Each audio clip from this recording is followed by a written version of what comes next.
What's going on, everybody? This is Chris Classic dropping the car vlog. Hope you guys are having a wonderful day. Nobody tells you today. Remember that God loves you, Christ loves you, and I love you too.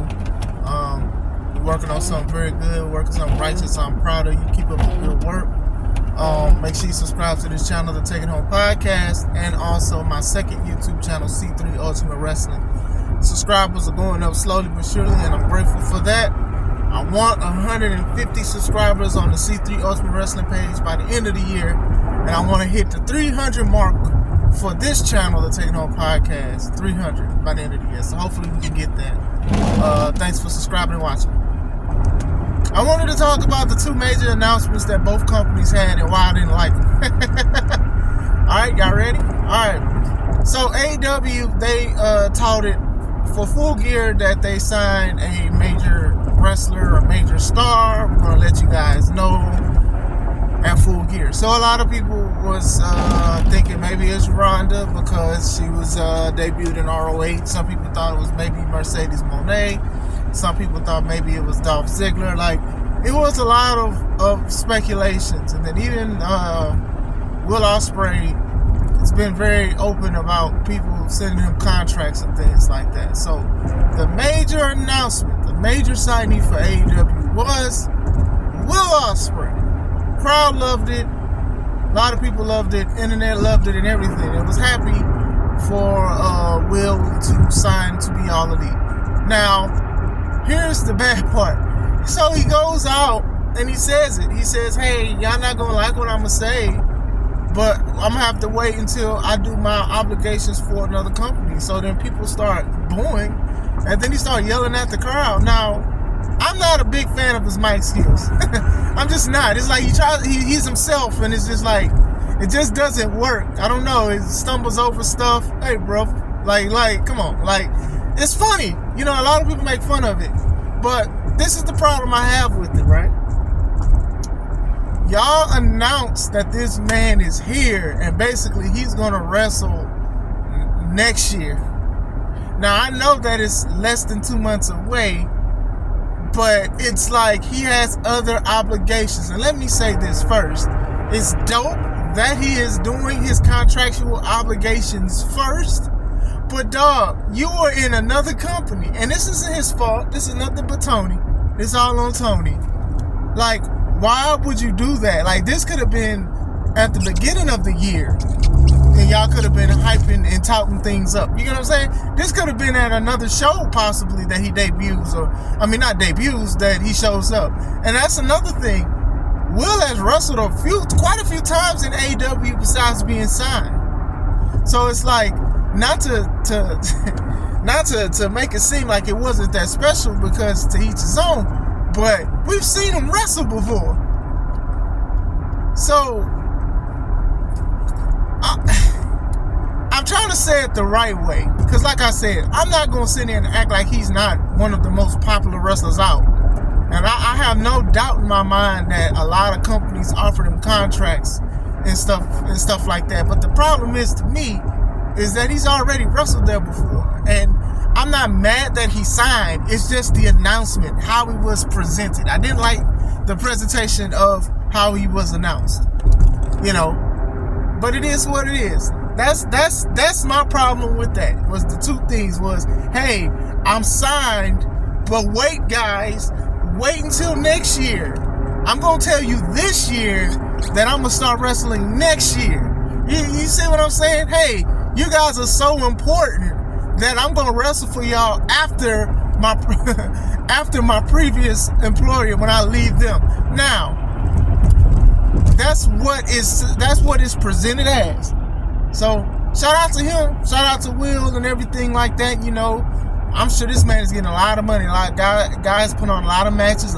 You know, been doing this stuff for years. So shout out to him. I just think on the AEW part, or Tony's part, they could have did something a lot better than what they did, or they should have just waited, honestly. All right, second announcement is as of yesterday, Cody Rhodes alluded to Randy Orton showing up and being part of the War Games match. Now, it's smart, but it's crazy at the same time, because he didn't really say Randy Orton's name. He was saying like, oh, part of the legacy, the apex predator, and he said something else. I liked how he said it. And he's like, hey, the crowd knows, so that's basically like a confirmation that it's Randy Orton. That Randy Orton is returning from injury, which it'll be dope. I hope it's him. It sounds like it's him, but the way he did his wordplay worked very well. It reminded me about how AEW was teasing CM Punk's debut in The Last Dance and the best in the world and things like that. Like, they were saying what he calls himself. They were saying where he's from. They were saying these things like that, and people speculating. And obviously, people think it's Randy. And I think it's Randy too, obviously. Okay, so this is the problem I have with that. Randy wasn't there. Like, dog, like, what is going on? Cody's a great talker. He talks his way out of a paper and a plastic bag. Thank you for shopping at Walmart. But Randy couldn't do anything via satellite or something, pre-tape, something.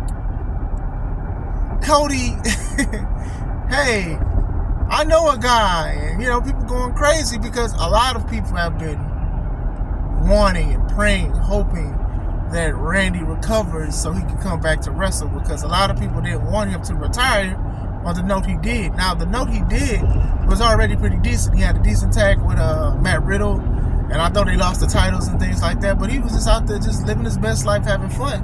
Look like he's having fun. It's like the first time I've seen him look like he's legit having fun throughout all the years of him wrestling. But with that being said, the man can speak for himself. Like, the man can legit speak for himself.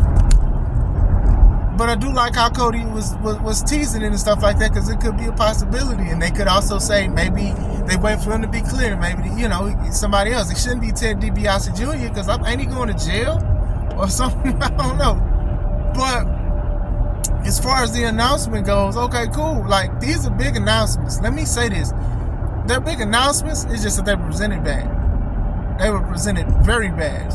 Like, come on, man. Like, hey, Randy's going to be here. He's going to wrestle. Like, but I'm not going to say it. You guys are going to say Randy, just in case.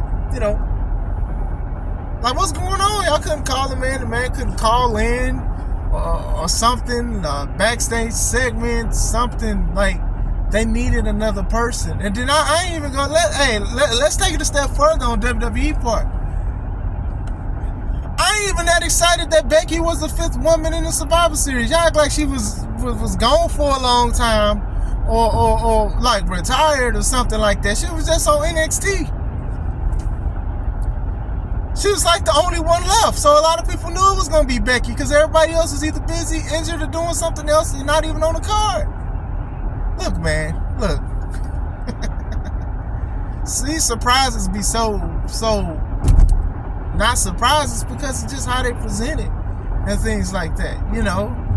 Will these matches be? Will the women's match be good? Yes. The men's match, War Game, all that stuff is gonna be good and dope. I mean, I do wish it went back to the old format of the elimination for Survivor Series.